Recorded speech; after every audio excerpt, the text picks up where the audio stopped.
আসসালামু আলাইকুম সবাইকে। কেমন আছেন সবাই? আজকে আমি রান্না করব নদীর পাঙ্গাস মাছ, যেটা আমার বরের খুব পছন্দ। নদীর পাঙ্গাস মাছটা হলে সে খেতে অনেক পছন্দ করে।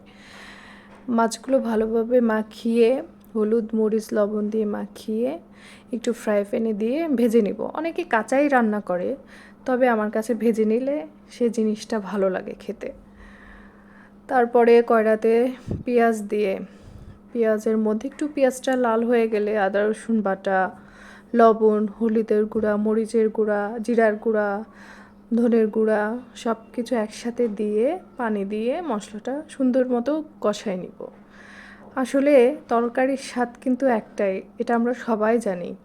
মশলাটা যত কষাবেন তরকারিটা খেতে কিন্তু তত বেশ মজা হবে। তরকারি রান্না কিন্তু একটা আর্ট, যেটা প্রত্যেকটা মেয়ের একটা স্বপ্ন, যাতে তার তরকারিটা ভালো হয়, খেয়ে সবাই প্রশংসা করে, কালারটা সুন্দর আসে। আমরা মেয়েরা না এটা অনেক চেষ্টা করি পরিবারকে খুশি রাখার জন্য, মানে স্বাদটা ধরে রাখার জন্য আমরা কিন্তু রান্নাঘরে অনেকটা সময় ব্যয় করি। যাই হোক, তারপরে মাছটা ঝোলের মধ্যে আমরা ঢেলে দিব, একটু টমেটোও দিয়ে দেব সাথে। তারপরে একটু কাঁচামরিচ দিয়ে আমার স্পেশাল যেটা মশলা, সেটা হচ্ছে জিরার গুঁড়া, যেটা ভাজা জিরা তেলে আমি সব সময়ের জন্য করে রাখি, সেটা মাছের মধ্যে দিয়ে মাছটা নামিয়ে নেব। তারপরে আসবো ভেন্ডি ভাজি।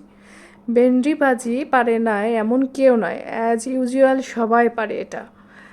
তারপরেও যেহেতু রান্না করেছি একটু দেখাই দিলাম আর কি। এই তারপরে সেদিন হয়তো বা শাকও রান্না করেছিলাম, শাকটাও দেখাই দিব। শাকটা আসলে পুরো দেখাতে পারিনি, কারণ সংসারে এতটা কাজ থাকে যে সব কিছু টোটালিভাবে দেখানো সম্ভব হয় না।